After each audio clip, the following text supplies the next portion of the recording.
A school district in Huntsville, Alabama is monitoring its students much like how the NSA monitors us. And they say that they're doing so because the NSA actually contacted them and said, hey, you know what? Some of your students might actually be a threat, so it might be a good idea to spy on them. Now, the superintendent of this school district is Casey Wardinsky, and he argues that, look, the NSA alerted us, so of course we're going to spy on our students and see what kind of activities they're engaging in off campus during non-school hours, right? So let me tell you exactly what's going on, and this is according to Alabama local news. Huntsville Schools Superintendent Casey Wardinsky says the system began monitoring social media sites 18 months ago after the National Security Agency tipped the school district to a student making violent threats on Facebook. Huntsville schools began scanning Facebook and other sites for signs of gang activity, watching for photos of guns, photos of gang signs, and threats of violence. Now, the really fascinating part about this is, why would the NSA, National Security Agency, focus on gang activity when they're supposed to be focusing on terror activity, counterterrorism?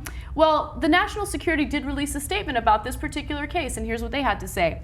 The NSA has no record that it passed any information to Huntsville School District, and the description of what supposedly occurred is inconsistent with NSA's practices.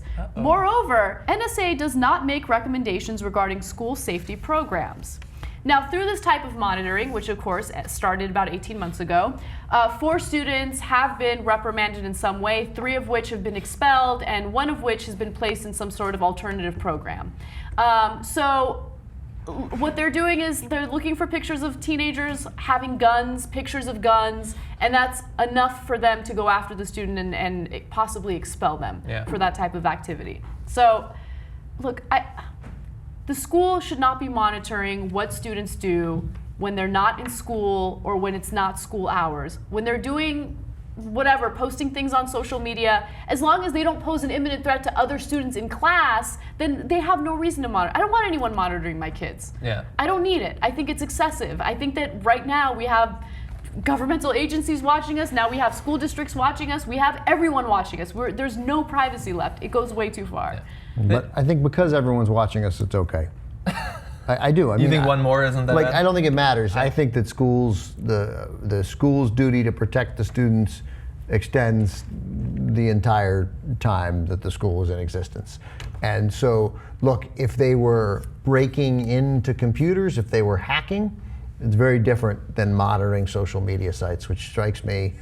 It doesn't seem like they were, it seems like the story about being alerted by the NSA is horseshit, although the school is saying it started because one of the kids was talking to somebody in Yemen. And that's why the NSA was aware of it in the first place. I think that part was made up. I think so, and too. I think that they know that they're doing something wrong because they felt the need to say that the NSA gave them the green light to do this type of monitoring. Now, this isn't the only school district in the country that's doing this type of monitoring. Glendale, California actually does the same thing, and they actually hired like a private contractor, a private company to help them monitor the students. It goes too far. We have some school districts in Texas that have students wear GPS monitoring devices so they can figure out where the students are if they aren't in class. It goes too far. We're not cattle. We don't need to be monitored in that way. It goes too far. But that's different. I mean, I stand with you on making the students wear GPS devices. That's insane. But for a school district to monitor students, to monitor the social media, I would do it. You got to protect kids. You have to protect them. And when you're alerted to something, I would, obviously you're going to follow through with that. You're going to let law enforcement know, you're going to let them take over, but I'd almost rather have the school doing it. As long as they're not using any extraordinary measures other than looking at it. I mean, it's social media, it's out there. You can look, and if a kid is if they're looking at it and they're following some Twitter accounts and they say kids on Twitter, if they're not abusing it, the moment they start to abuse it, if they're like, hey, I didn't like what you said about Melissa on Twitter last night, like, leave that alone. You threatened to kill somebody on Twitter, then guess what? We care about that even if you didn't do it at school. The only examples that they gave the media was pictures of some of the students posing with guns, right? And okay, I mean, it's just interesting to me that in Alabama, of all places, they have such a huge problem with that. right? Like just Don't because all of them do that? Don't get me wrong, I'm not a big lover of guns, but just because a teenager is posing in a picture with a gun, it doesn't mean that they're going to be an imminent threat to any other student. No, but And sorry, go ahead, John. I have to imagine that the NRA is going to be the biggest supporter in the world for the students because they want all of these kids to be proud of their guns and to go take classes and to shoot and be active in that sort of lifestyle. They should want that. The fact that the school lied about the NSA makes me not trust them. And I'm not totally against the idea of if there had been a lot of violence in the past at the school, going above and beyond. But when you lay the foundation through deception, I think that we've seen far too many cases where principals and things like that are using these sorts of things as excuses to look into the students, not because of national security or gang activity, but because they want to see the kids in their private lives, their perverts, things like that. We've seen a lot more of that than we've seen terrorist plots being foiled by principals looking in on Facebook and Twitter. I don't know, man. The idea that they could look in and see kids who are threatening suicide or kids that are in some sort of look, and I don't know. I'd be curious whether the other parents on this panel would, and I can't believe I just did that because I don't feel it much differently than I did before I had a kid. But like, I don't have a problem with the school seeing somebody with a gun on his Facebook page and going to talk to that kid. But in Alabama, isn't that supposed to be part of the culture? Not for kids. I don't know. I don't care, Alabama or not. I still would. I have no beef.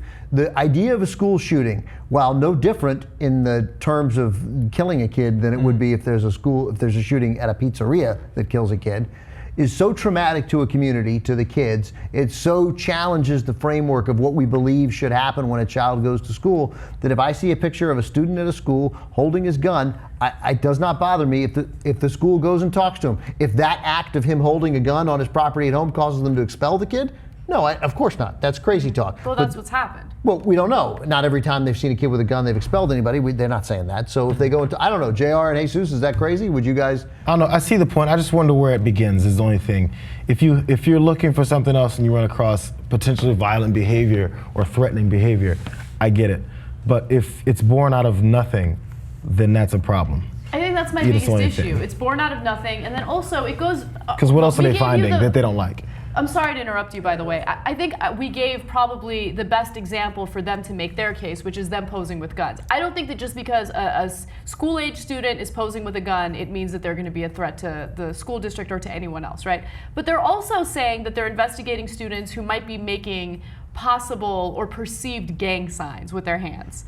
That's the kind of shit I don't want, right? Yeah, I did stupid things like that. I thought I was a chola when I was in high school, right? So if you look at some of my chola pictures, you probably thought that I was a bad kid. But behind closed doors, I was like, oh damn, I got to really study up on this college class because I really want to make sure I get 2 years of college down under my belt before I graduate. Like I was a fucking nerd, right? But looking at pictures, you probably thought I was a skanky little hoe. So you can't look at social media and make judgments about these teenagers. And don't monitor them unless you have a reason to monitor them. Again, it's the whole monitoring people indiscriminately that bothers me. But the monitoring, as long as we acknowledge that the monitoring, though, it's just looking at social media. I could look at it. I could monitor every kid in the Huntsville school system if I wanted to, right? That's who I'd follow on Twitter. I'd have a whole page of Huntsville high school kids. I mean, it'd be weird. If I saw that, I would feel uncomfortable. Yeah, totally, of course. I don't know, man. Just the volleyball team. I am sympathetic for what they're trying to do, if what they're trying to do is what they say they're trying to do. And I hear you that maybe it isn't.